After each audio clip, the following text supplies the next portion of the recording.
All right, well then on that note, I will happily call this meeting of the City Council to order. Before I do so, we do have some business to take care of, and that is a public hearing concerning ordinance 389, the hotel motel tax redistribution formula. For those of you that are not aware, and in your packets, council, you have the ordinance, you reviewed it. It just takes us from the previous formula of 60-40% split by the CVB, 60% going to the CVB, 40% went to Consolidated Public Works Board. This year, the council decided to redistribute that formula to a 70-30 formula. 70% going to our Convention and Visitors Bureau, 30% going to Consolidated Public Works Board. Do I have any citizens that wish to stand and speak either in favor of or against the redistribution formula for the CVB? All right, I'll ask one more time. Any for or against? All right, hearing none, then I will close the public hearing for ordinance 389, and we will move on to the regular business of the City Council. Again, thank you all for being here. It's always joyous to see all the faces at our council meetings and a full house. What we'll do first is our normal tradition of our normal tradition of a moment of silent prayer and meditation, and then the Pledge of Allegiance.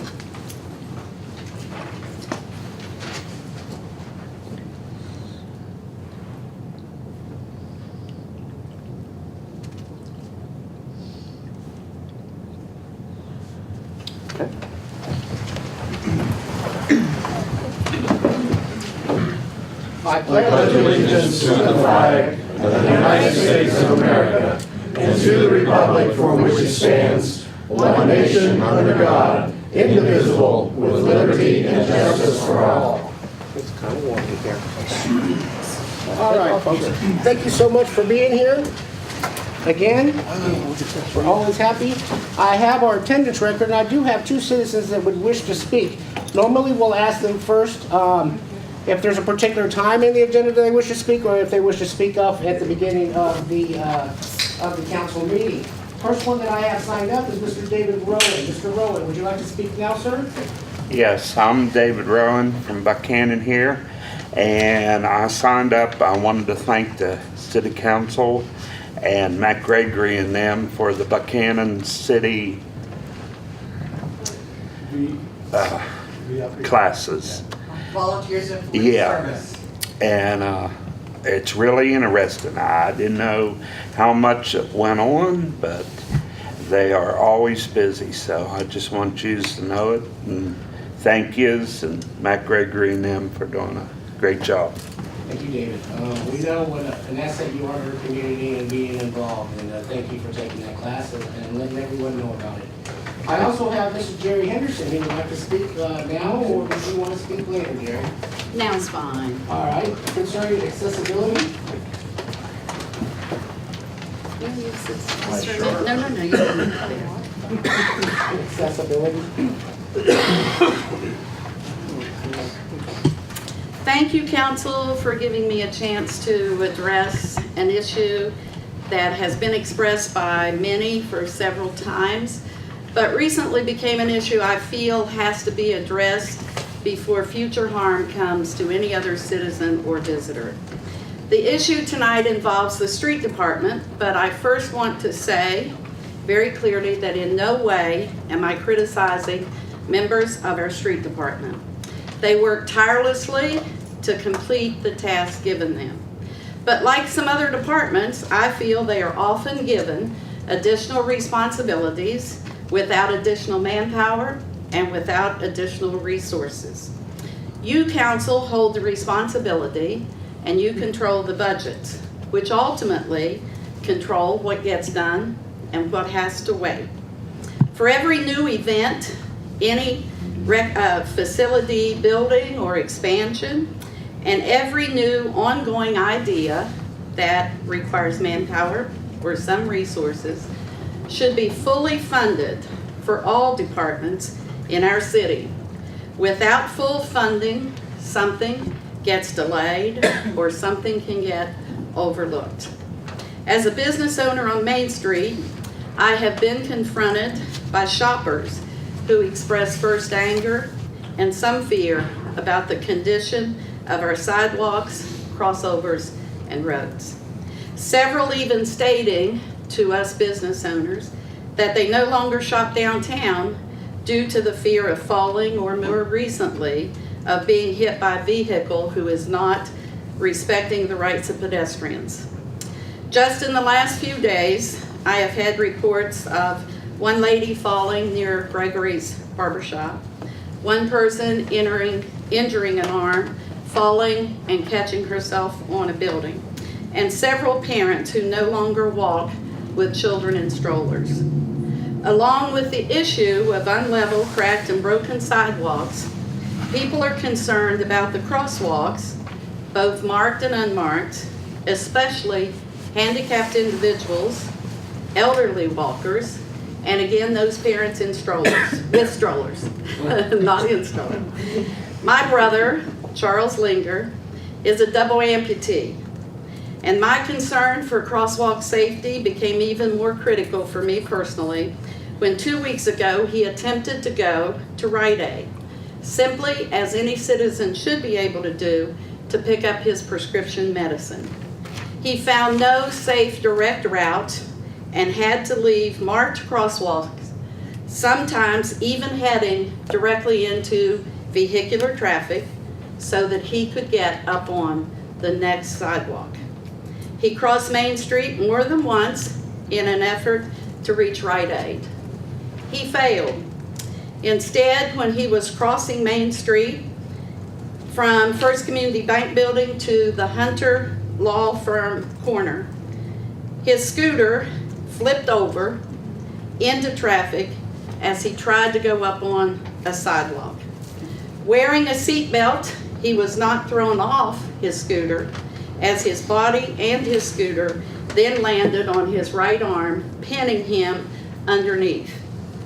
2 good Samaritans jumped out of their vehicles, left them running in the middle of the street, and lifted him carefully up to the sidewalk. Being on blood thinner, his bleeding only added to the anxiety, embarrassment, and helplessness of his situation. He received treatment and x-rays from 2 hospitals within a few days apart. It was 2 to 3 days before these pictures were taken, but they still show some of the harm done to him. My brother's experience is one of many incidences on our streets that go unreported for some of these reasons. People feel embarrassed. Insurance won't cover the whole bill. They don't know who is responsible, the city or the business owner. They don't want to cause trouble for themselves. They haven't yet had someone encourage them to file suit. And often they say, it just doesn't matter to the city at all, or they would have had it fixed by now. They just don't care. Now, I don't believe the city doesn't care, nor do I believe our city needs a lawsuit. But to a victim, they only know it wasn't my fault. As a result of these concerns and my personal experience, I went ahead and walked recently from City Hall to Rite Aid, Progressive Bank, and back to City Hall. What was found out? Loose vinyl caulking in between sections of the sidewalk, which a lady had told me caused her tripping. Raised rough areas in a sidewalk with metal protrusions. Some marked and some unmarked crosswalks, which is legal. It's just confusing to drivers who have said, well, that's not a crosswalk, it doesn't have the diagonal. It's just 2 lines in the street. Those are both signals of a crosswalk. Few crosswalk ramps, which are even level with the street, few of them. Other crosswalk ramps go from 1/2 inch to 2 inches above sidewalk level. Crosswalk ramps on one side of the street, and you start across in the crosswalk, and there's nothing directly to get up on. So you often have to get out of that crosswalk. There's one right here at City Hall. When you cross over, if you follow the crosswalk, you come to a berm. You have to bear to the right, and about 4 feet down, there's a crosswalk. When I turn that scooter and head down, what do I run into? A car heading directly toward me. So for any individual in a wheelchair or a scooter or a handicapped person, an older individual, what do they do? One drop-off corner was 6 inches in depth. 6 inches. Wasn't a crossover, but some people step off. Sight line obstructions from drivers' ability to see the walkers in a crosswalk. Many of our crosswalks are that if cars are parked along on the street, the obstruction is that they can't see where the crosswalk is. So a person in a scooter, in a wheelchair, which is lower, starts out and they don't know which car is going to come first because we don't have a stoplight. So all of a sudden they go out and the car sees them suddenly. Crosswalks where individuals must leave the crosswalk to enter a crosswalk ramp, I've said that, into direct traffic. And lastly, the walk lights down at the end of the street. They give walkers about 3 seconds to leave one sidewalk and cross 4 lanes of traffic. I failed. I was only halfway across. The car to my immediate right was turning left. The one that I stepped in front of was going straight through, and the one on the other side was turning right. Neither of those 2 cars could see me hidden by the 3rd car when I stepped out. I believe some of these issues are critical and deserve immediate correction before we have another accident. For the future, I suggest we appoint a task force of city residents, including director of the street department, city engineer, 1 council member, handicapped individuals to include a sight impaired person, wheelchair users, and walking impaired, which I consider the elderly, the slow gated, somebody who uses a cane. Parents of children using strollers, regular walkers. A regular walker has trouble, and a chairperson. I found out when I mentioned this to several people that having a city representative chair the meeting is not what they think a fair advantage. So I put that in there for them. For use by this committee, the ADA provides a basic practice, best practice toolkit for state and local governments, which includes a checklist to access if we are in compliance or what corrective action and for future design constructions need to be made. Knowledge provides solutions with some immediate accessibility corrections, and with future planning, we will go in the right direction for providing and maintaining safe access to downtown for our residents and visitors. The ADA can be a part of this problem in one of 2 ways. Number 1, they're going to come in as a result of somebody filing a complaint against the city of Buchanan or somebody filing a legal action against the city of Buchanan. The other way that we can use ADA is to use their standards and their practices to guide these individuals in offering use assistance in long-term planning, and with the department taking immediate action to make an inspection and modify all downtown crosswalk ramps to provide safe access for our citizens. We encourage you, those that are here, we encourage you to take these corrective actions. The other is not a good choice for our city. And we would like to hear some comments from you, because one of the other complaints that has been heard is we've been there before and they just don't say anything. They just dismiss us. So I would ask you for some comments, and I'm open to questions if you have any. This shows the injuries that he has. This shows the ramp that he fell on directly. This is First Community Bank here, coming across the Hunter's Law Office. This one comes from the antique store toward Hunter's Law Office. If you see, when you come to this, it's a wide ramp. It's higher here, higher there, slopes in the middle. But somebody coming direct across hits a high spot on one side and a low spot on the other. If they're coming from this direction, it's high on one side, low on the other. The only way to be safe is to go out in the street, make a turn, and go in. So that's where his occurred. I measured that particular offset, and I got about 2 inches. Anybody who rides in a wheelchair, or anybody that pushes a stroller, knows that 2 inches is a lot of surface to have to lean back. You can't lean back in a stroller. Most people cannot lean back in a wheelchair. People pushing wheelchairs can lower them back. But the problem becomes that weight then is on the person pushing the wheelchair, and it too is an unsafe predicament to be in. Other offsets I found, there were more than this, but they range from the 2 inches up to the 6+ inches. As I said about one sidewalk being cracked, you know that there's vinyl between those. I found missing vinyl in several areas. This sidewalk has been repaired. If you leave the White House Annex and head down toward First Community Bank, you will find that from one side of the sidewalk all the way out to the edge. What you can see in here, if you look, are 2 metal pieces. And I put the measurement tool down there. It's 1 inch above the sidewalk. So a tripping hazard unto itself. This is what we expect people to use to turn on the light.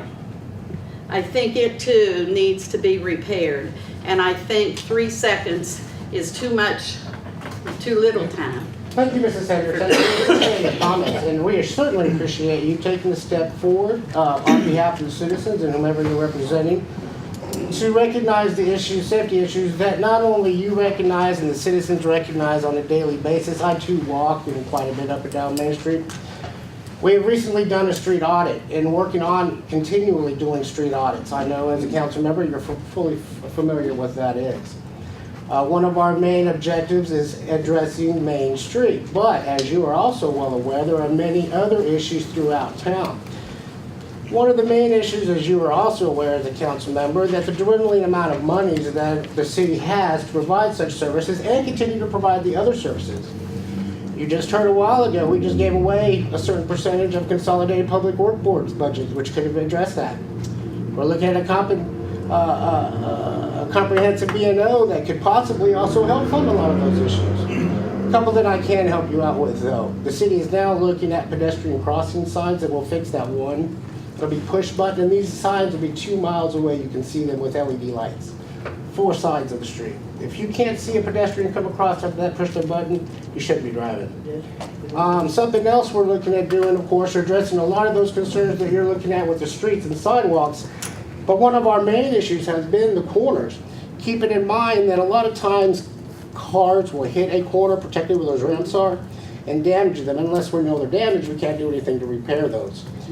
You bring up some very good issues. Before I go ahead and address them all, I'll allow my fellow council members who always want to address issues like this and allow them to do their comments, because we do like to talk.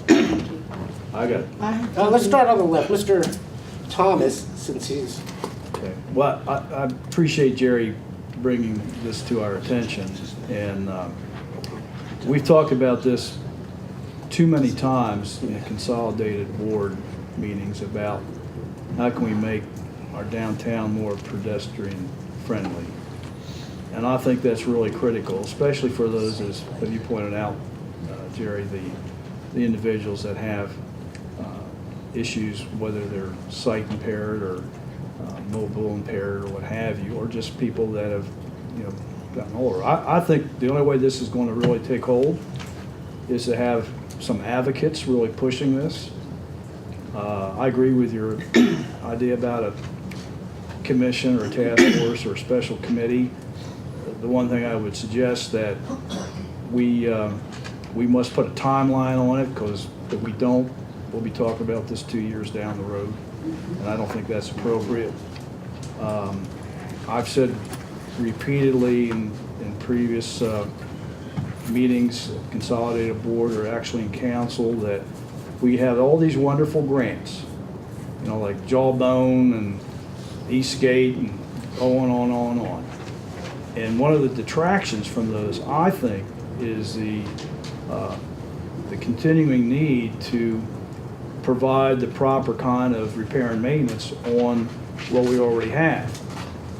And I think that one of the issues we have with these grants is we do it in-house, which is fantastic, but we also must recognize that we must maintain what we have. So I appreciate Jerry coming here to point this out. I think we ought to get a commission or task force or committee, whatever you have, but have a timeline on it. And we have to recognize that we do have some money in a rainy day fund. Let's get it done. And, you know, there are people that are ADA certified to come in to your organization or entity and give you the requirements that you need to really be in compliance. And it's not going to be an inexpensive project, but it's something that we ought to have. While we're talking about that, I think you ought to put on a list that terrible crossing going out to Walmart. You know, we've known that for years. We don't get anything done about it. Let's push it now. The railroad crossing. That's a dangerous place to go across. So, It is. Especially now when some people have heard that it's a road and Yep. they're transporting people through there, potholes, drop-offs from the railings down from the rails for the train. It's sometimes a 6, 8, 10-inch drop-off on the side of those rails. So talking about it or referring to it as a street without doing a street causes other people to take that perception and run with it. One other thing I'd like to answer you, Dave, before we move on, is I know that money is an issue, and I know that we have money in the rainy day fund. I think some of that has to immediately correct the situation. I don't Because disagree. where we had one accident, we didn't have any action after that. We don't need one more that could cost us more money in the end. And the other thing I want to state is I believe that our charter and our process as a city has always been built on doing necessary services for their citizens. Necessary services, fire, police, water, transportation, and I think there's one or two others. You develop water, you can probably help me a little bit. But those are necessary. We spend a lot of money in our budget for things that are not necessary services. I have requested on at least 2 times on television that I provided with a complete analysis of how much the flower project in the city of Buchanan cost us. We are decorating private property. We are maintaining that. And I believe that that kind of funding, when I see a truck go down the street, sometimes 3 times a week, and there's a driver, there's a truck, and there's 2 people watering flowers.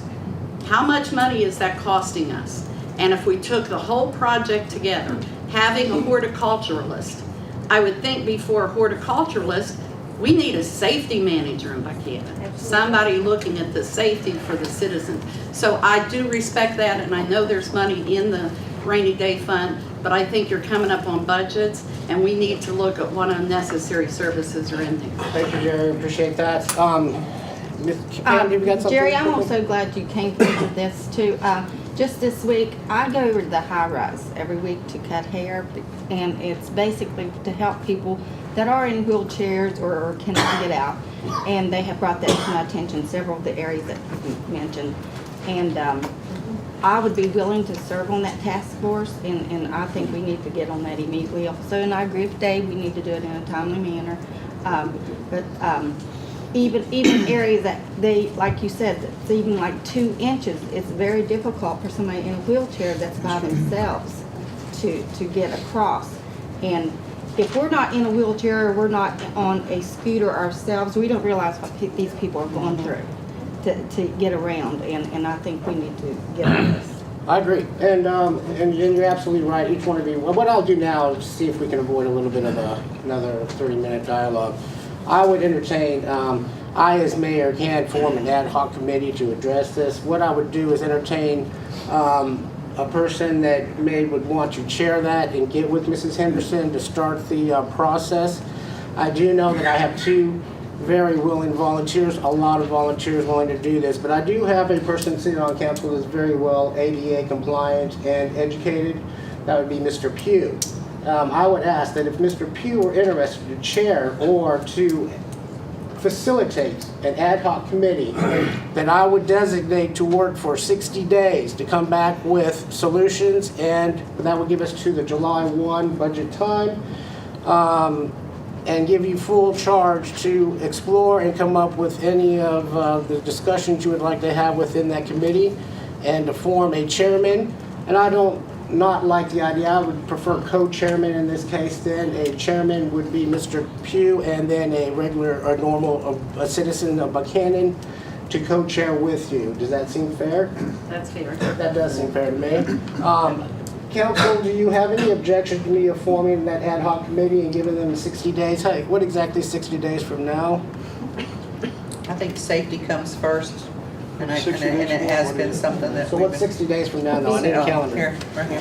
I'd have June it, the 16th. I have it the 1st or June, 2nd. July the 16th. All right, then I would designate Mr. Pugh to be the chairman to start off with Mrs. Henderson to form this ad hoc committee, and I will give you 60 days to come up with whatever suggestions and priority list that you feel is the most important for the city of Buchanan and the street department or Consolidated Public Works Board to facilitate the repair of. How's that sound? I volunteer to co-chair that committee. Are you a normal citizen? I'm a normal citizen in all aspects. I'm not so sure. But I will tell you, my I'll be brother that sure. volunteered to allow any member of council to get on his scooter. And if they can transfer themselves from one end of Main Street to the other one, buy them a beverage. We'd all like to see that. Would you really? We would do that. Now, and in all due fairness, once I formed the committee, I was hoping that, okay, now the discussions on particular issues within could be addressed within that committee. But I will allow council the comments to Mrs. Henderson. Thank you. In reply to her request. So at this point, it would be you, Mr. Pugh. Okay, I agree with you on the whole thing needs to be done. I've said that looking at several corners, not just on Main Street, but all over town. There's very little ADA. And where there is, it's just one street here, then the next block has nothing. And it all needs to be addressed, and it is, and I'm willing to do this. I've had the experience in my 22 years in sales where I dealt with county governments and election boards, and I've had a lot of experience attending ADA compliance meetings and working with them. I'll be happy to help in any way I can. And let's get together sometime and ask who wants to be our help on this project, Jerry. Thank you. Thank you, Mr. Pugh, and I will remind the press and Channel 3 that now we are accepting volunteers to work with Mr. Pugh or with Mrs. Henderson. If you feel the need that you think you can help within the city, please contact either one of them or City Hall. Mrs. Alba? I think it's great, Jerry. Thank you for coming. You know, this is not anything new.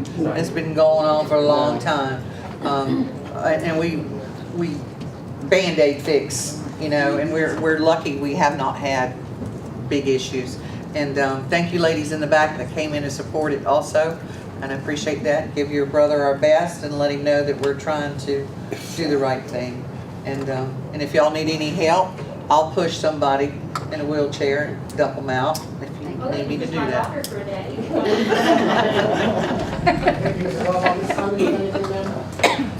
I thank you for coming forward, Jerry. Your brother's a friend of mine, and my sister is bound to a wheelchair, and I know the problem she has.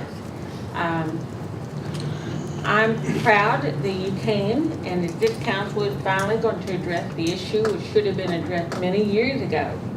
And it's time, let's do it and make it safe for anyone that wants to travel up and down. Well, I thank you, and I would just ask that as you go into your budget meetings, you begin to look seriously at those non-necessary services. I believe that every department in the city of Buchanan could use money that's being used for unnecessary services. We see firefighters go out without full complement. We see police officers in the middle of the night with no backup. We see water department employees that don't have enough men to fix the job in the time that they have available. I think you owe it to them and to the citizens of Buchanan to look at that budget seriously for non-necessary non-necessary services. Jerry, I won't take issue with you now at this point about the non-necessary services, but I will come down and talk to you about the horticulturist. That's fine. Okay? Thank you very much, Mrs. Henderson. We Thank you. appreciate your time. Moving on to, I have nobody else recognized as far as wanting to speak, so moving on to department and board reports, we have Michael Doss, our city administrator. Yeah, you have in front of you, you have the third quarter ending financial report. Last month, of course, was the end of our third quarter of our fiscal year. I do want to report to you that at the third quarter point, we have collected $2,904,285.63. Total expenditures for the end of the third quarter, $2,681,234.65. I'm sorry. This is in excess of revenues over expenditures, $223,050.98. If you look at your chart, we're actually up from previous year, 2013-14, in revenue by about $84,827.32. And on the expenditure side, we're up a little bit on that end from the previous year at this time of the quarter by about $23,345.55. But overall, comparing what we were revenues over expenditures from the previous third quarter last year to this year, we still have a net revenue over expenditures of $31,322.77. Again, as always, if you need a comprehensive general fund department report of financials, just see me after, or give me a call, and I'll be happy to provide a detailed report to you. Several items under old business. You have the in front of you, the 2013-14 audit. It's in the maroon binder. It's the audit and financial statement. That's there for you to review and inspect. Pleased to report, but there were no significant findings at this time. There was one finding for something called segregation of duties. This is a finding that the city receives every year. Essentially, a municipality, a staff of our size, we have a lot of employees within our financial department, if you will, that are cross-trained. And that's something that the auditor's office tries to deter. They want those particular employees doing a specific job or specific duties. So it's not foreign for municipalities of our size to receive that finding. It's not a significant finding, but it has to be reported in our financial statement. Also pleased to report that we had a federal audit.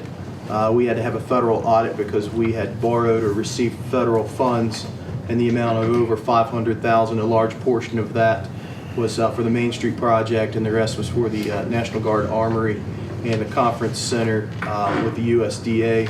Pleased to report that there were no findings in that federal audit as well. 2015-2016 Highmark Blue Cross Blue Shield health insurance renewal.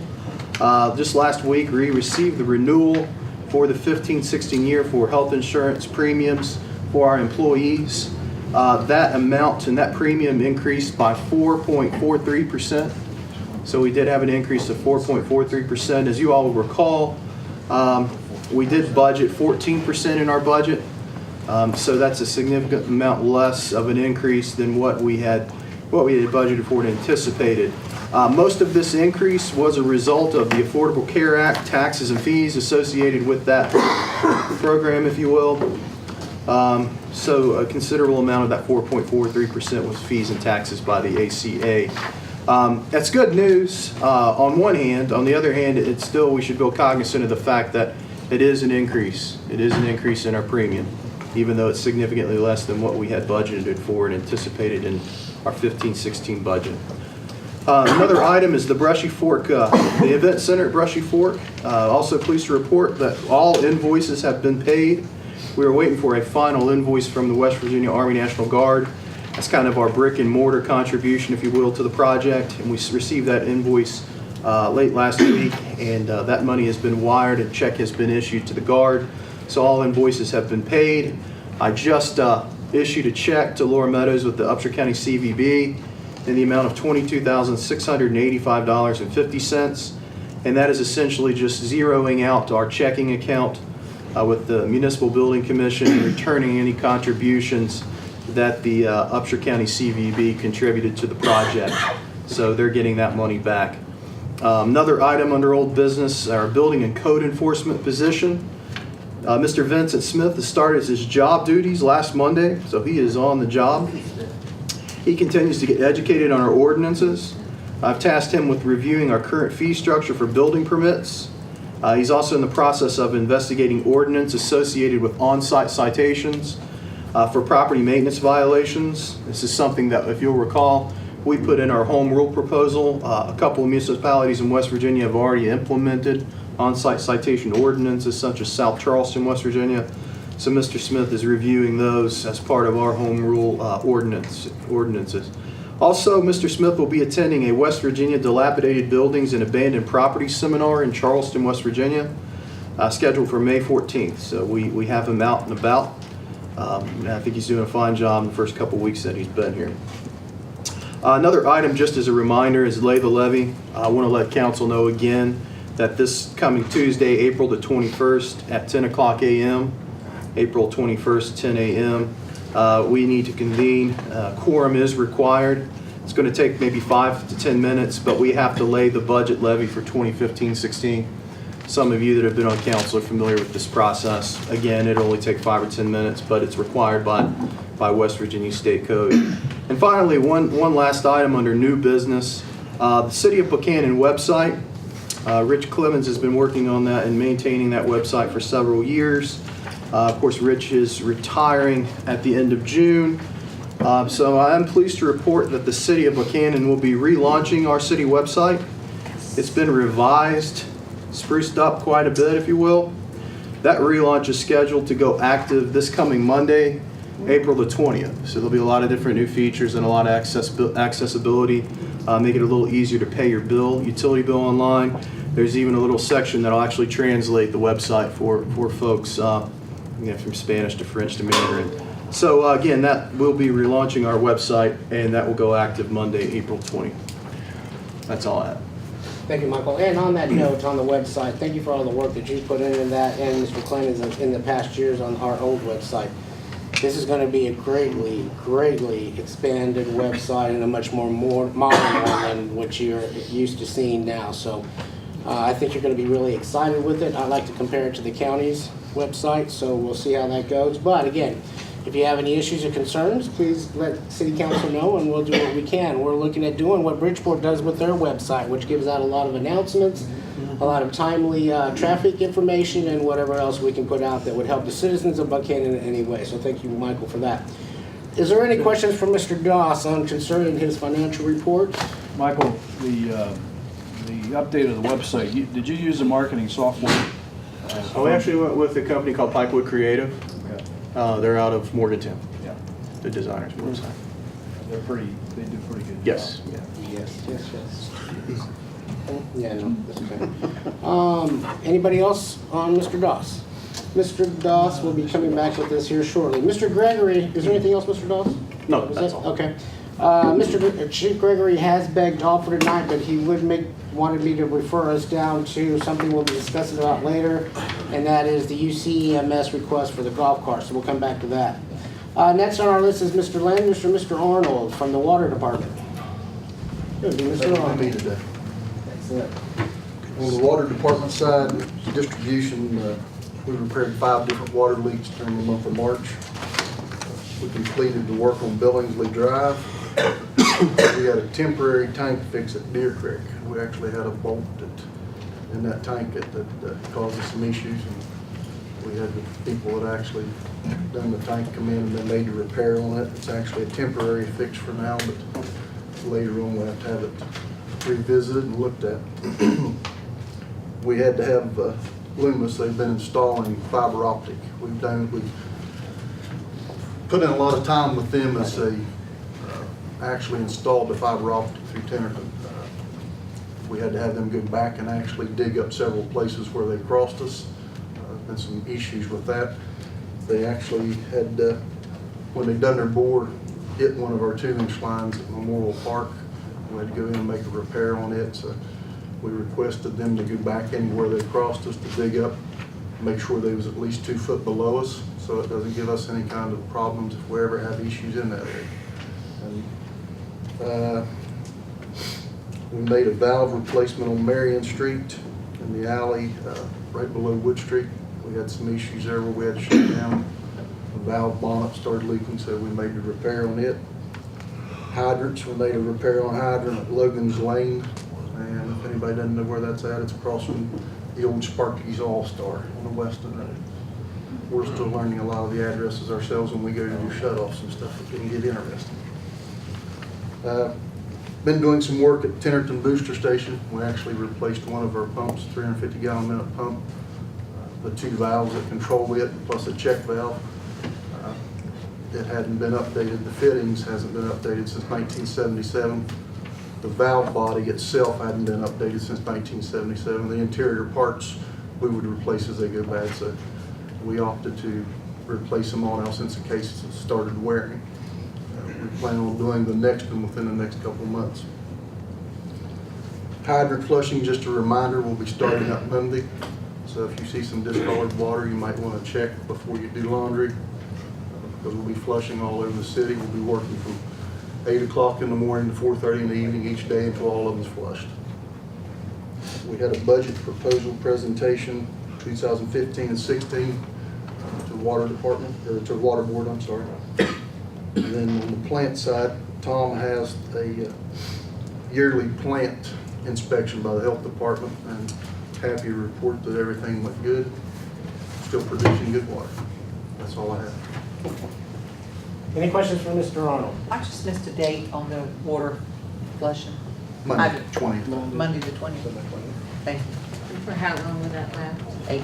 So we all get different copies. It usually lasts, it depends on how they flush. We flush till clear, and it's usually about a week, week and a half. Is what it takes. Thank you. We have two crews, one at one end, one at the other, and then they flush towards the middle. Any other questions for Mr. Arnold, comments? Thank you, Mr. Arnold, thank you for your service as well. All right, we have Mr. Rock, Sewer Department. Sanitation Department. Good evening. Let me start out by reporting that we're still working on our NPDES permit. We do think we're getting closer. We're not far apart on numbers, but it's not resolved yet. We have a 60-day extension that is ongoing. We've also installed the landfill flow meter that has been going all winter, but it is installed, but we're calibrating it to make sure it works right. Storm sewer, we finished the section of Tucker Street that the state will tie into when they do the 3-lane. So that's done. And basically the whole Ritchie Street storm sewer is done except for one section between Barber Street and Tucker Street. And we hope that we don't have issues when the state ties in. And it'll be, time will tell, but there is only one small piece, which is the hardest piece because of structures. We also have had some other storm sewer issues. We have a house built on top of storm drain on Lincoln Street that has recently surfaced because there seems to be some compromise in the pipe running under their house. And very difficult issue to deal with. We've talked to Michael and Rick and other folks, but storm drain issues are pretty difficult. We have finished a survey. Dale Bennett's finished a survey of the CSX railroad grade that we want to purchase out west of Buchanan, and we've given that to the railroad. We're waiting for them to prepare the deed to buy that railroad grade for sewer extensions out there. Our collection system is, we're working at Lincoln Street on a new sewer upgrading for the Episcopal Church. We're trying to get that done as it doesn't rain, which doesn't happen very often. We have purchased a new 1-ton dump truck. So we have a 1987 dump truck for sale if anybody's interested. We'll probably take sealed bids on that truck. It's just like new, if you're interested in that truck. Our plant We have some effluent pump issues that have just surfaced, and we're looking at upgrading our effluent pumps at the plant. That's just in its infancy. We're still working on the grit project. We're getting very close to finishing the grit project. And again, we want you all to come and see us when we start that up. But hopefully we get a little better weather and you won't have to wear your boots. But that's all I have. Any questions for Mr. Rock? Comments? Thank you very much, Mr. Rock. You guys have been awful busy, and Tucker Street looks awesome. Thank you very much. Next thing we have, I believe Mr. Doss, Mr. McCauley has called off to a family commitment. So I believe Mr. Doss is acting as Mr. McCauley today, so I'll leave the floor to him. Should I read everything? I'm not going to do that. But you have two memos in front of you, so I'll just go over the gist of both of them, if that's all right. Again, Mr. McCauley is off spending some time with his two grandsons. I just wanted to advise you, and Pam, you in particular, he's been reviewing the Dominion Fireworks contract. I had some language issues, and you can see this throughout his memo. He's also met with Chief Tacey to get the input from the fire department. He submitted language back to Dominion Fireworks in hopes that they'll take under consideration his language change. The next one deals with Walter Drain, and I'll defer to the mayor at the end. You may want to talk about Walter Drain. All right, in this case, then I would defer to the recorder. Okay, as recorder, when I first came in, we had an issue. I saw an issue with the codification of our ordinances. They had not been done since 1911. For those of you that are not familiar with codification of ordinances, it takes all of the laws or codes, we call them, that are ordinances, and puts them into a numerical sequence, which we can then now easily get to anyone in the community, and you will be able to access from our website. Most modern municipalities have this access. So for instance, if you're at Wesleyan College and you're doing a paper on animal control ordinances, you can pull up the city's website and take a look at our ordinance, and it'll be numbered differently. It makes it a lot more efficient for us on FOIA requests or any requests from the general public in terms of our papers or any of our documentation. So Walter Drain has come in, they've taken a look, the first look, once we've given them all of our ordinances, and the next step will be they'll go back, we'll fill in any information that they did not have that we need to fill in. They'll come back again, and perhaps by the end of this year, we will have a book, a CD, and all of our codes easily accessible on our website. That's great. Having said that, I'll revert back down to the mayor's position and say thank you, Mr. Doss, for that from Mr. McCauley, and I will leave the table back to you, the floor, to continue. Thank you, sir. Again, he's been meeting with us and Walter Drain on codification. In his memo, he also notes he's been working with Jay Holland on the FERC letter in regards to the natural gas pipeline. They've been kicking around some language and trying to finalize that for submission. We were partnering, Amby and myself and Dave McCauley, on finalizing the paperwork for the new ladder truck. Pleased to report that the fire department should be picking up that ladder truck sometime next week. Been working with myself and Jay Holland on a potential future Traders Alley project and some issues that we're trying to resolve as far as ownership on Traders Alley. He still awaits word from the commission members on amendments to the animal control ordinance. Basically states that the La Rosa Deer Creek development matter resolution is mature. Ordinance 389 is also mature after the public hearing that we've had for second and final reading. He still wants some comment and feedback on the utility board attendance ordinance. And again, on a side note, we continue to go back to those utility boards since we do have a few new members and are re-educating them, if you will, or educating them on some cases about the utility board attendance ordinance. We are still working on the home rule ordinance, and that you'll probably see a lot more of that in the next coming council meetings. That's something that Mr. McCauley would like to get off his desk again, because Dave and I have been working on that home rule for over a year now. I think it's something he'd like to finalize before he retires June 30th. The next item is another memo, and this is in regards to Suddenlink franchise renewal. I'm going to let you read that, but basically the gist of this is he's asking council to consider tabling the first reading of the ordinance 390, the TV cable franchise. There's been some impasse, according to his memo, between negotiations with Suddenlink and Mr. McCauley. He has some suggestions that you'll see on page 3 of some items that we can do during this tabling of this proposed franchise agreement. I spoke to Suddenlink reps myself. I think their legal department was looking at the proposed franchise agreement. And if you read through his memo, it looks like he may be stepping out of negotiations and asking council to direct other individuals to pick up the negotiations between the city of Buchanan and Suddenlink, and also keeping note that we need to keep the TV cable board involved in the process as well. So again, he's asking council when we get down to G2 to table this the first reading of the ordinance 390. And I think at some time you'll have to make a period of how long you want to table that, 30 days, 60 days, 90 days, or whatever. And then maybe select individuals to participate in the negotiation process from this point moving forward with Suddenlink. That's the gist of both memos. Okay. Dave probably could have read that a lot better, but that's, and you have copies of those, of course. You did it a lot, Sean. Thank you very much.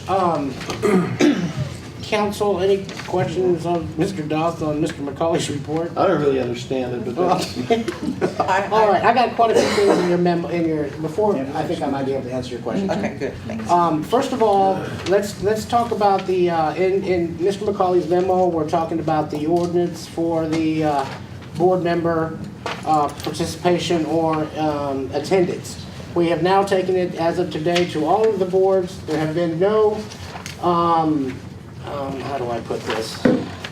There has been no affirmation to the fact that we need the ordinance pertaining to the absenteeism of board members that sit on particularly utility boards.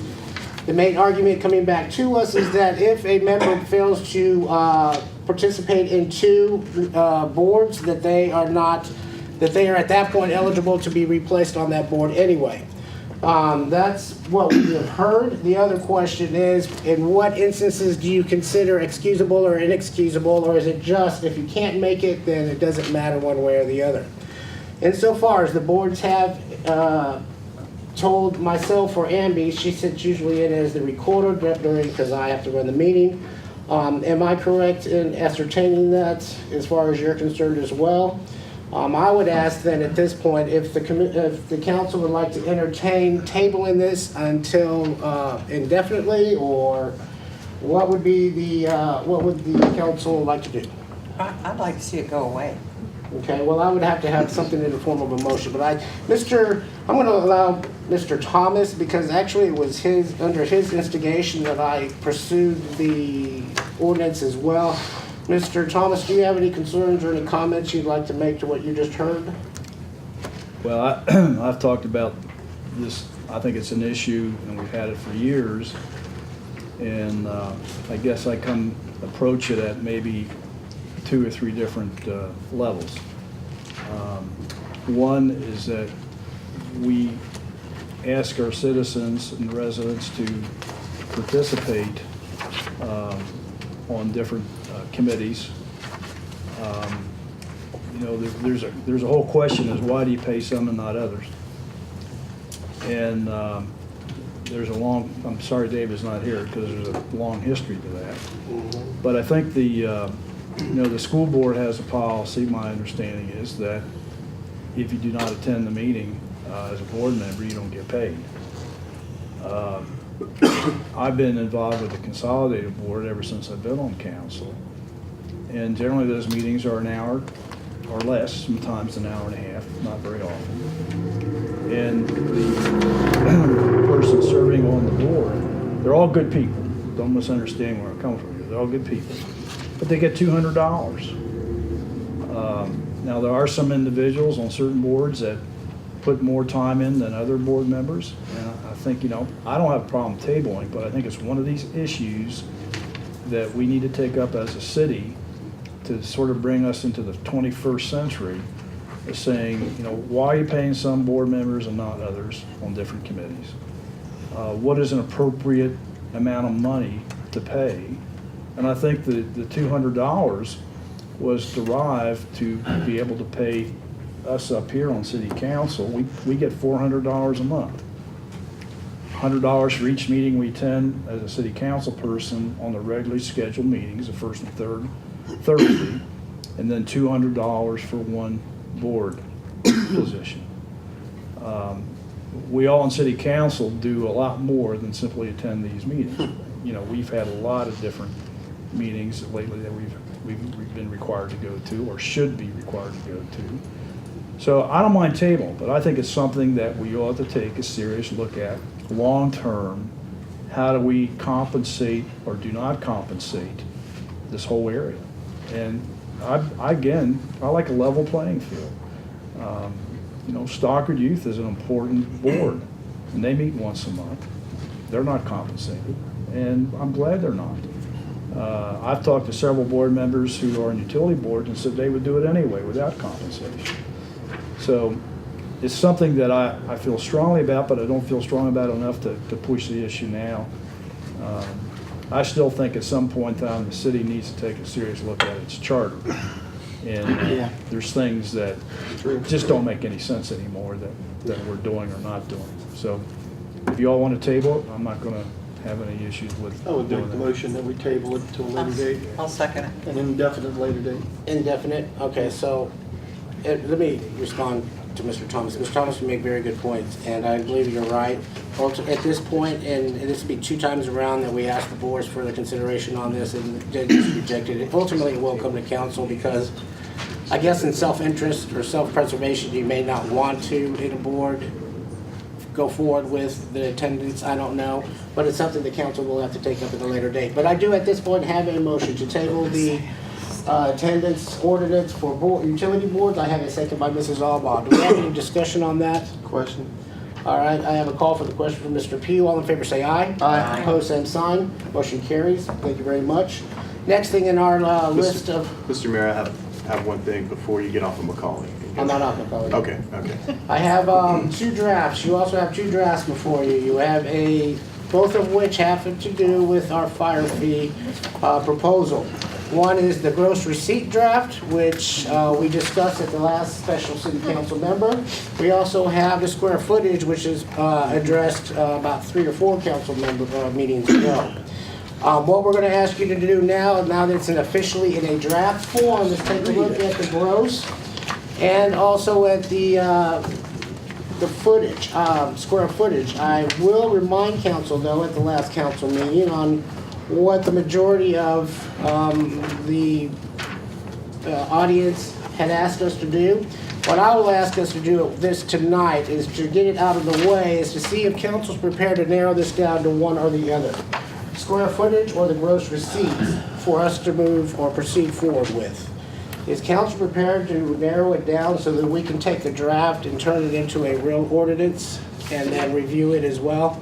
Mr. Mayor, I've had several conversations within the last week with business people uptown. And the ones that I have talked to that have called me were all in favor of going to a gross receipt, which is what I had thought before.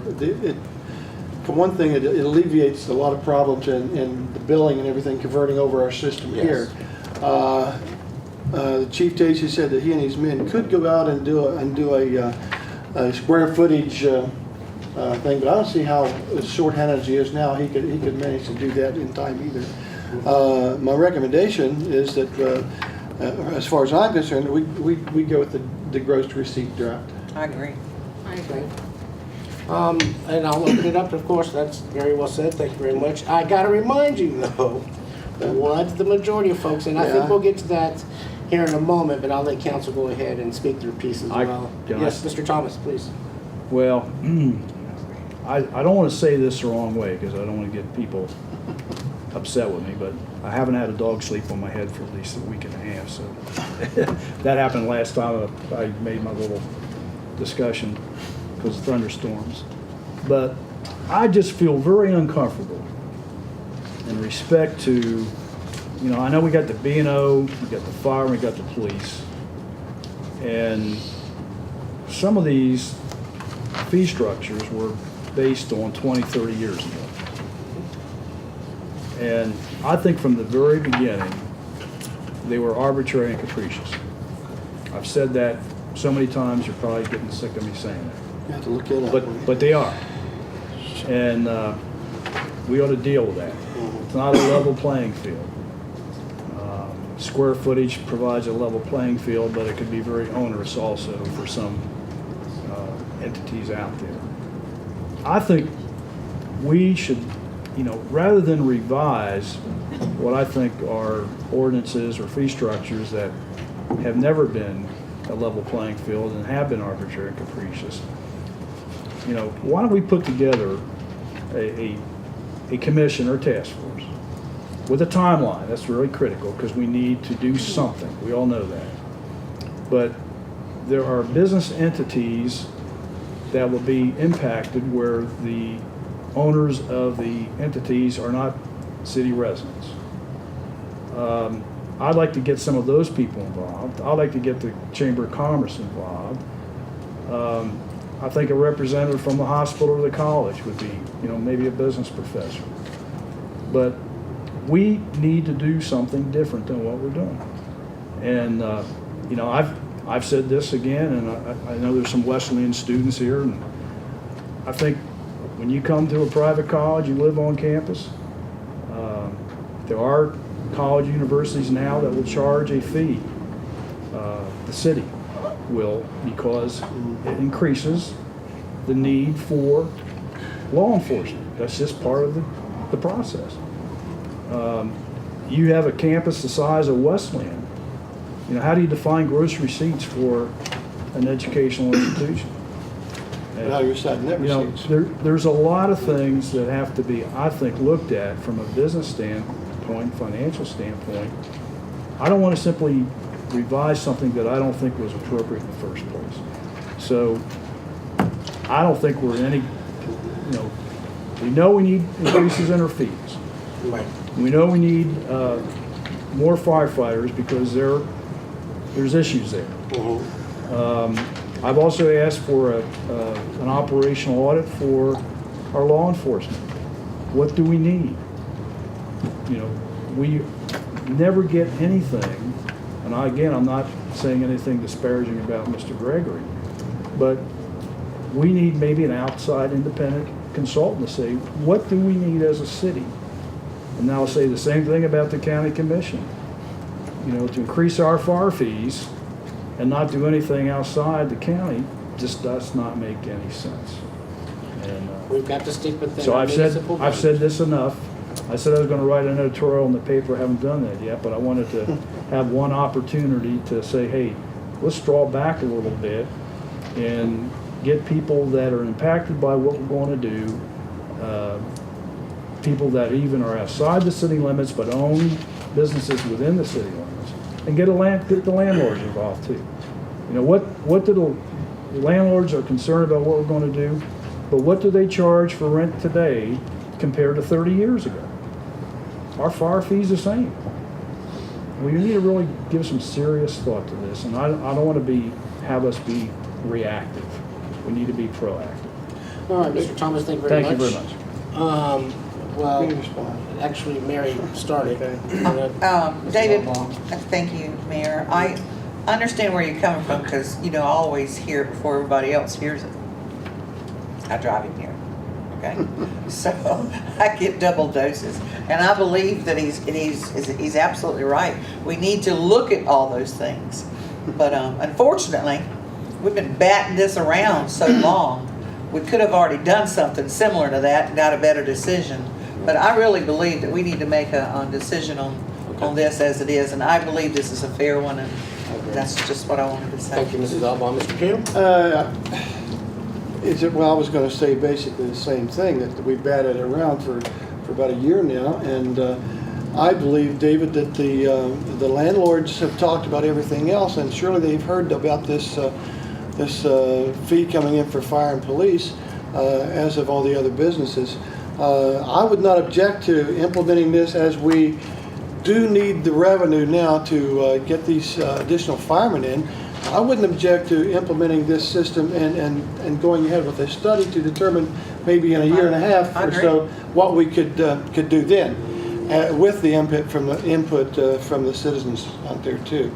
I think that perhaps would work too. I think you're absolutely right with that. What we do have to address now is the immediate issue with our fire department and how do we resolve that concern and issue and safety aspect, which Mrs. Henderson very well pointed out as well.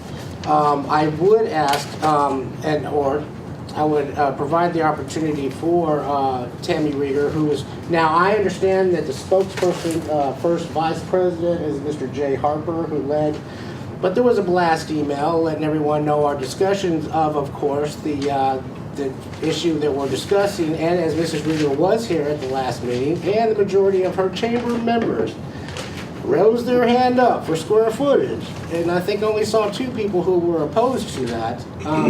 Mrs. Rieger, would you like to say anything regarding either one of these proposals? I believe Mike spoke to Jay today. The chamber, I did send out a copy of both, and Jay did get some responses back. It looks as though the chamber members have no opposition when it comes to the sales receipts. Thank you very much. And for those of you that I saw notes, and this is Tammy Rieger, is our executive director of the Chamber of Commerce, right in front of you. So in case you're making Fantastic reports, job she and does. she does a great job, and she did a really great job of having her chamber folks with us last week. So then, having heard all of that, chamber or council, I would entertain a motion then that whichever one that the council are entertaining, the pleasure of the council as far as proceeding on either one of these ordinances, draft ordinances. I would move that we would go with the gross receipt ordinance, present that, and follow up for about a year and a half. But we need to do some more studying as to what may be implemented later on. But we do need it now. We need it yesterday.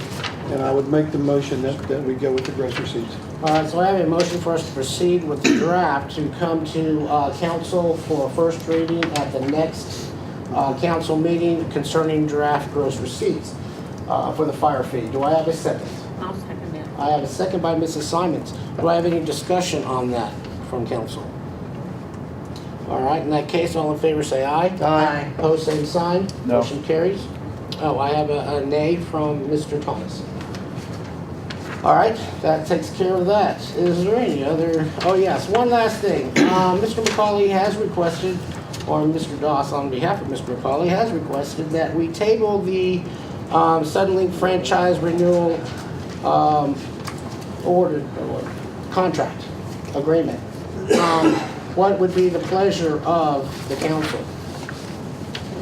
But he also said he wanted to be taken out of the negotiations. That's, Is that correct? what his memo? I didn't get a chance to read his memo. What'd you do to him, Peter? Oh, if I could have an opportunity to speak to it. We do have a disagreement. Let me introduce you. Sure. Peter Brown, Suddenlink. Please take the Yeah. podium so everybody knows who you are. Dave and I've known Dave for a long time. I have a high degree of respect for Dave McCauley.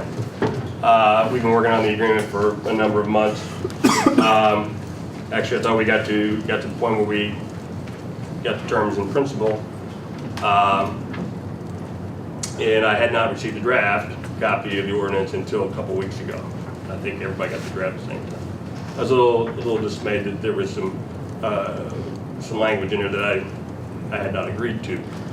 And that's significant today, okay? I would like and recommend, and I don't want to get into a protracted discussion about this, I don't think it's appropriate, and I don't have a problem with tabling the ordinance. Personally, I mean, from the comment, we need to do it right? We don't need to rush, we need to do it right. And, but I would recommend that we convene a cable board meeting, okay? At the convenience of the council.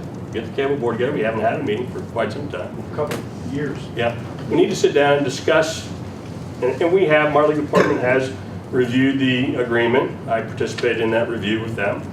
In fact, I talked to Mr. Doss here, and he asked me to get it back to him as soon as it was done, and we kind of moved that up just so we could get it done. And we really didn't have any edits to to the agreement that we've been using for a number of years, except for this one particular section. There's good reason why we object to it.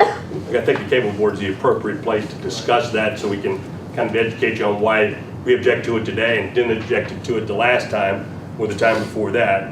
Business changes, that environment changes, and we have to adapt to that as well. And it's within the benefit of the community. I think there's some education that needs to occur at that time. I mean, I'm not sure that everybody sits on the cable board and also the council members understand the process.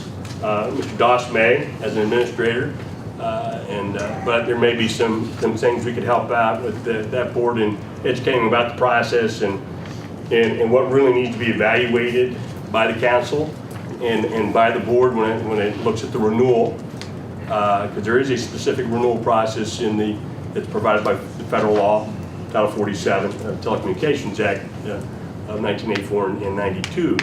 So I think it's really appropriate to do that. And I'm happy at any time to discuss any of those particulars with any of the council members or any of the board members.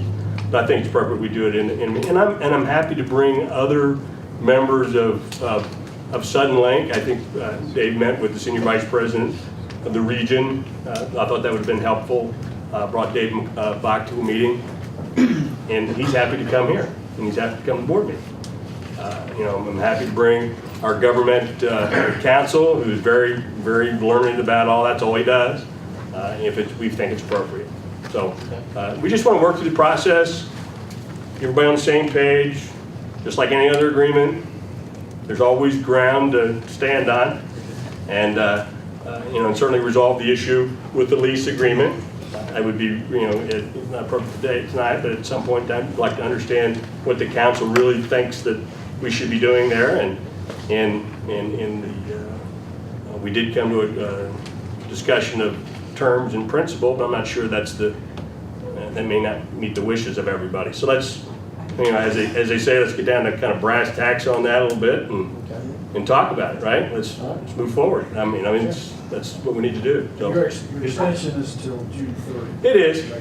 It is, and to the extent that we need to push it a couple months, Mike said he wasn't really, I didn't have really a problem with that. I'm not sure that it should take that long. It's really, will be at your disposal for the board meeting. So the timeline is something that you can control. And so we're happy to do it. Well, thank you very much for coming and letting us and informing us on your Suddenlink's perspective, because we get a lot from what our city attorneys tell us and what we read. We don't get to hear a lot from Suddenlink unless there's an issue or concern. Yeah. So in this case, it's just opening up the dialogue again and making sure that the communication lines are open, which this is what this council is all about. I have been asked, and I understand council is ready to go to ask questions, but just 1 second. I have been asked and requested to pull together the cable franchise board. I will do so. I will do so immediately starting Monday and come up with times we have. Again, I will allow citizens to realize this is an open meeting. We're not, just because we can't talk about it now, we are on somewhat of a time constraint. Yeah, we still have a long way to go. So we would offer the opportunity for any citizens. Once we do that, we'll make an announcement and it's an open meeting. So you could be here to discuss the cable franchise agreement as well.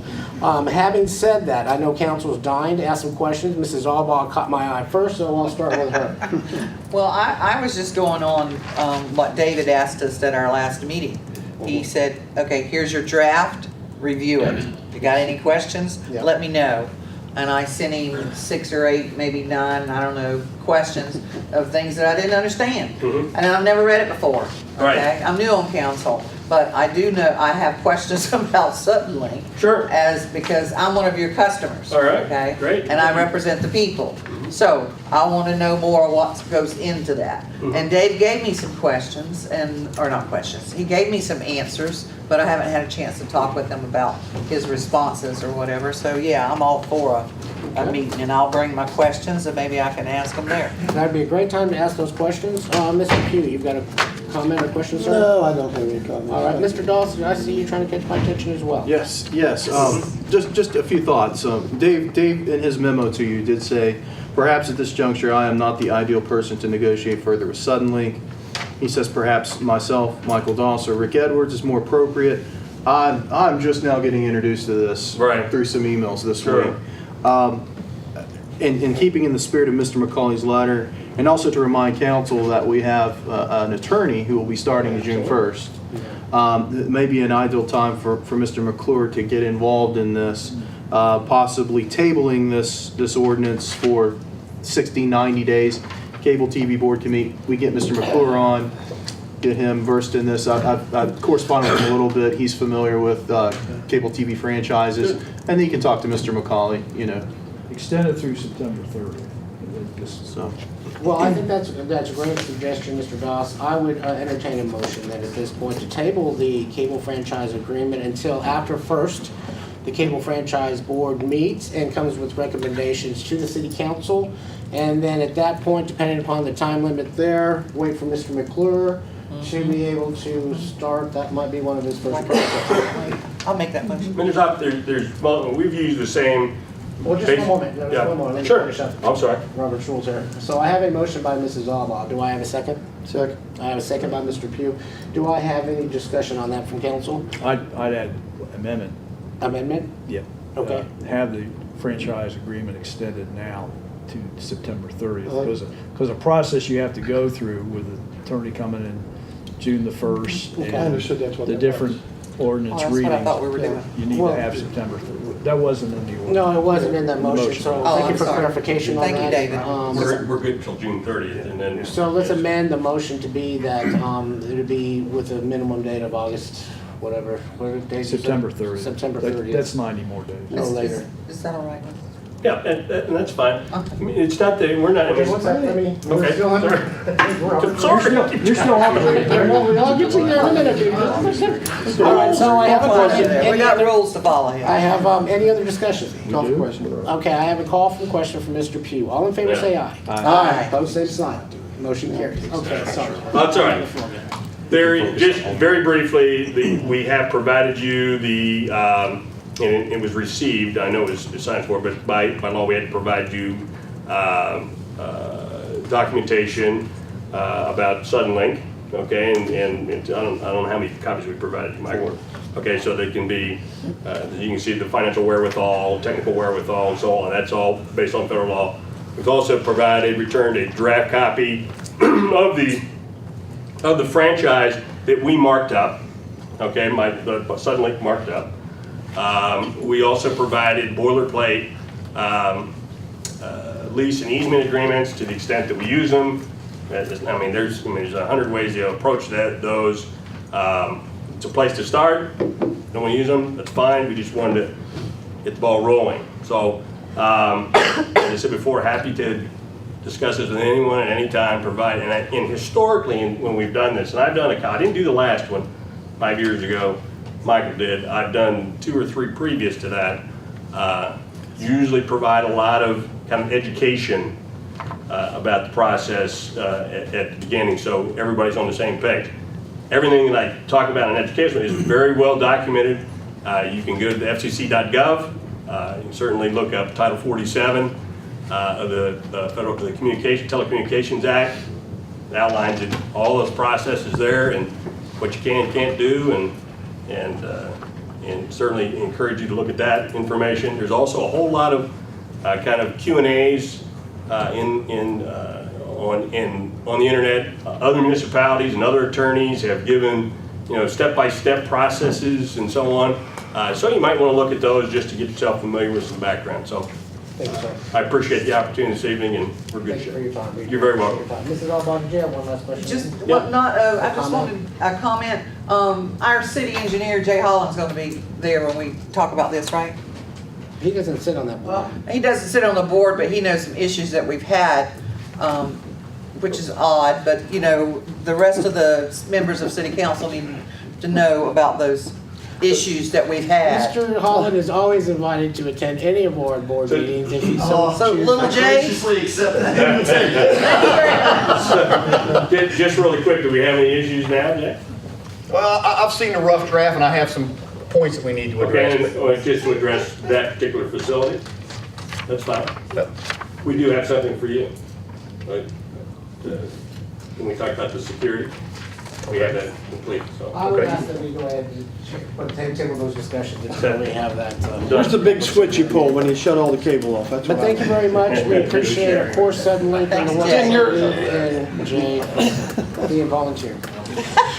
All right. Now, back to our agenda under correspondence. We have a letter of interest from Mr. Cordes. Dennis Cordes asking to be on the zoning board of appeals. I would entertain a motion to appoint Mr. Cordes, who is very well versed on zoning, to be on the zoning board of appeals. I would entertain it. I would move that Mr. Cordes be put on the zoning board of appeals. I have a motion.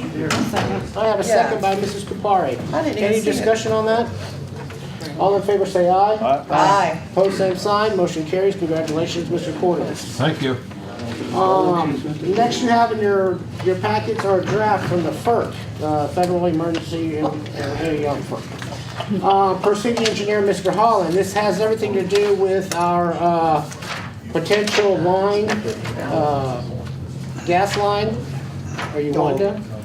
Yeah, I was just going to, sorry, I was just going to mention that, like I presented to you all last city council I'll meeting. just step forward so the camera. we can- Oh, he's got it. It's probably 16 to see you too. And by the way, FERC, Federal Energy Regulatory Commission. Right. As I mentioned to you all in the first council meeting this month, that I was drafting up that draft letter to send to FERC regarding the ACP, or the Atlantic Coast Pipeline. And that's what's in the packet. You know, it's going through a couple iterations, and Mr. McCauley has looked at it, and he has just a few comments, and one of them being a misspelled word, I think he told Michael and I today. But other than that, I mean, you're looking at pretty well the 95 or 98% ready to go out the door. But I wanted you all to have a chance or an opportunity to look that letter over and comment on it. Again, it's not in support of or in opposition of, it's just some concerns we have in regards to the number of river and stream crossings. And we had a brief meeting with the DHHR last week, and our zone of concern, zone of critical concern, our ZCC, extended 4 miles to almost 10, and the acreage increased 344%. Well, they also informed us that now there's going to be a zone of peripheral concern, and it's going to add another 5 hours travel time, which is probably going to double those numbers. So we're talking 1 river crossing and 8 stream crossings, they may double. And I just wanted to get that information out there. This letter has to be submitted to FERC by April 28th. My target date is next Friday. I would like to get your all's comments, if any, incorporate those into the letter if necessary, and submit that letter on behalf of you all, you know, next Friday. Is that letter in our packet? That is in your packet? Yes, it's in the packet. It is, it's the fine printed one, and it's about 3-4 pages long. We can respond to Jay Yes, you can. later. Yes, not yes, right yes. now. Oh, yeah, definitely not tonight. I have a question. Jay. Oh, go ahead. How much have you received from the pipeline people in information as to what they're doing now about the crossings and everything? The requested information regarding the river and stream crossings, I am not in receipt of anything. Now, I noticed At this time. I noticed Still. at the county commission meeting today that on their agenda was discussion with somebody from the pipeline. Do you know anything about what may have happened during that meeting? No, so I didn't even know that they got that far, because we did have one meeting, the mayor and I, and we reported on that.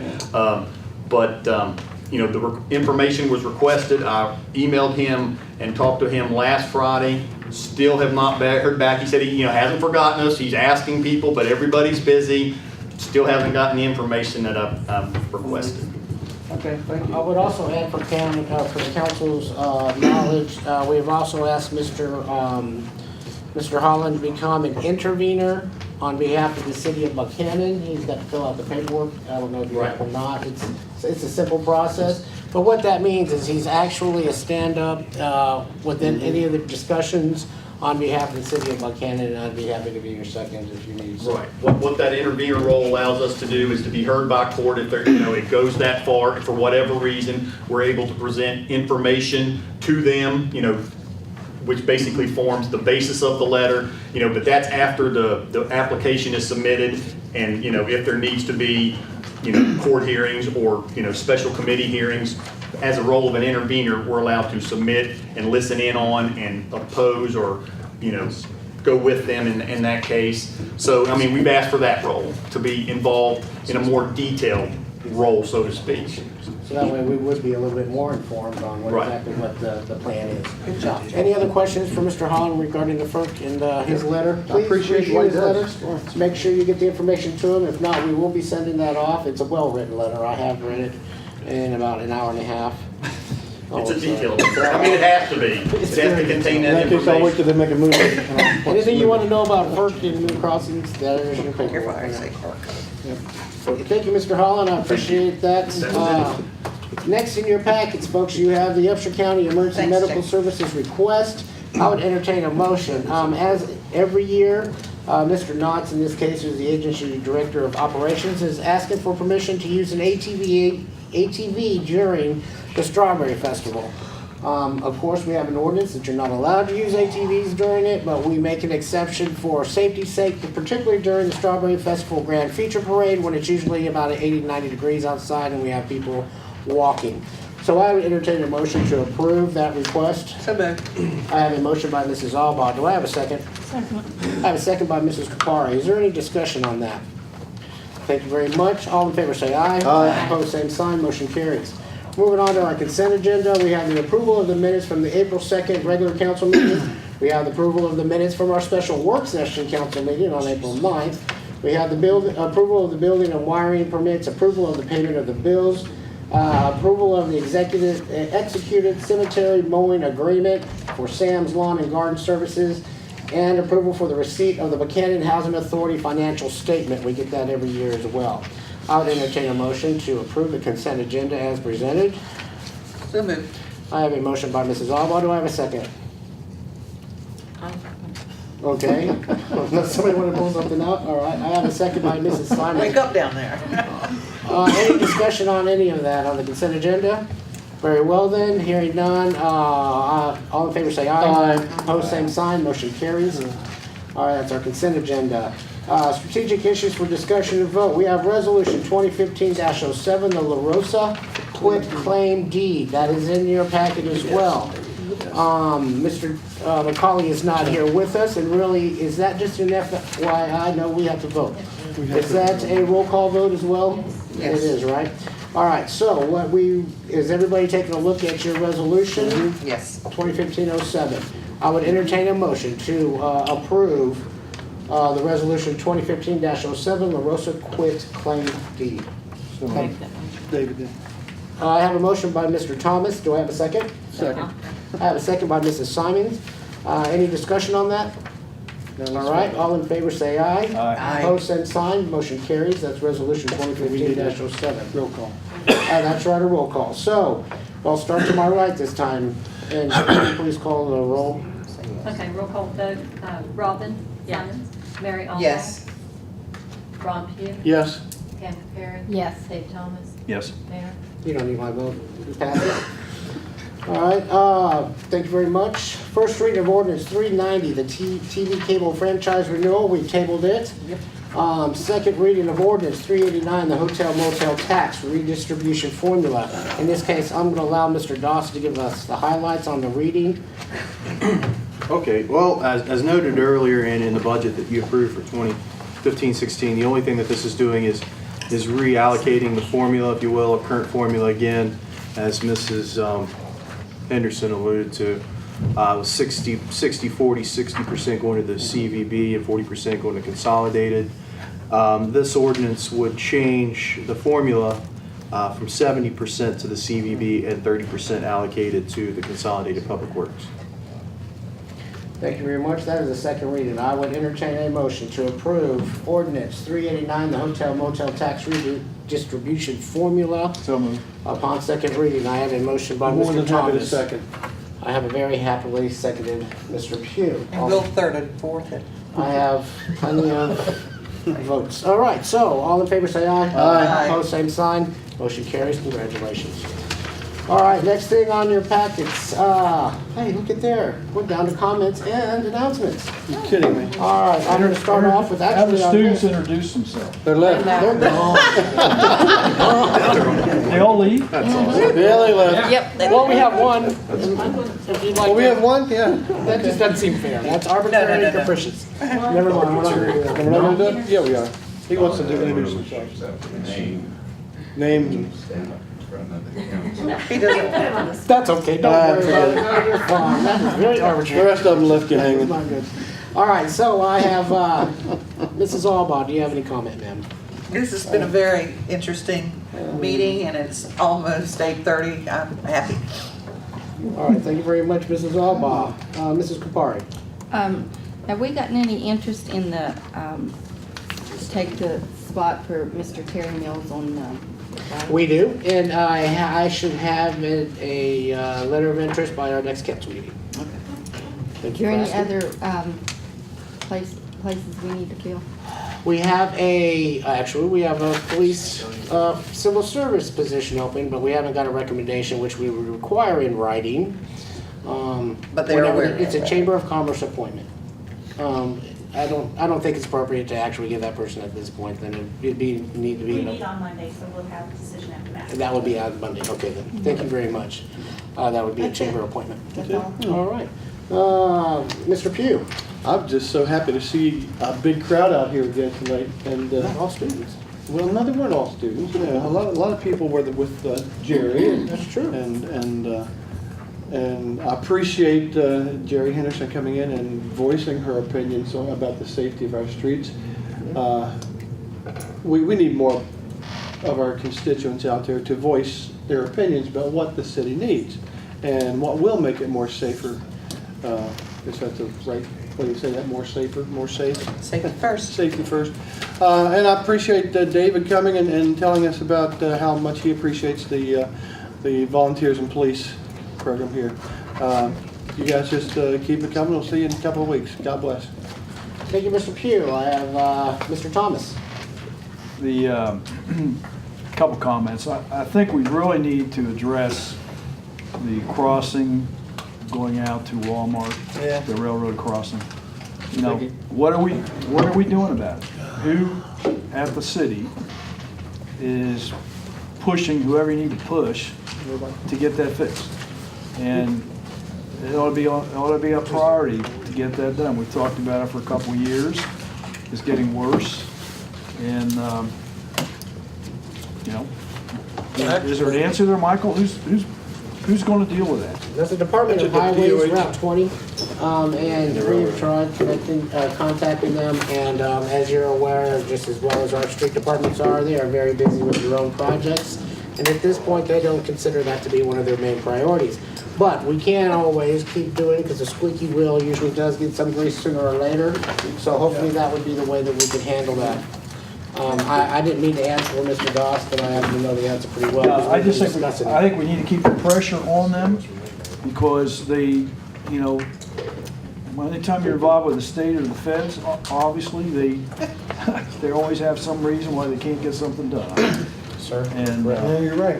I think that's really, it's a shame that our citizens have to go by that all the time and, you know, it's very tough. I appreciate Mrs. Henderson coming. And, you know, I think one of the real issues we have as a city is our infrastructure.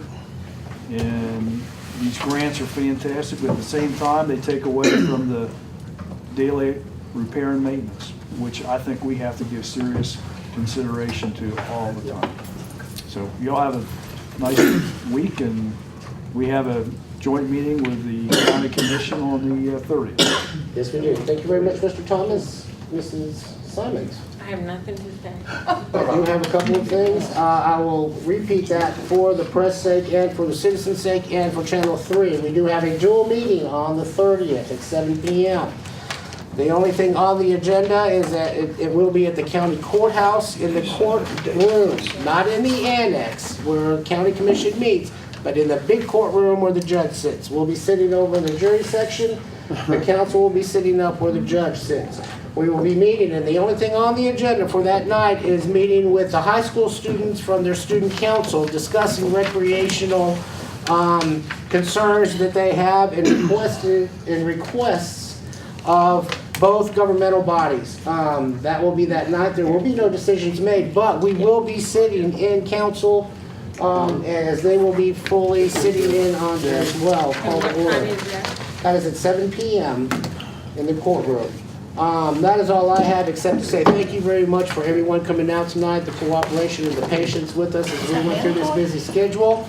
I would open up the floor to any citizens at this moment before we adjourn, if they have any concerns or comments they would like to make. Very well then, having heard none, I will adjourn this meeting or entertain a motion to adjourn. So moved. I have a motion. Do I have a second? Yep. I have a second. All in favor say aye. Aye. Opposed, same sign. Motion carries. Thank you all. Y'all have a good night and be safe.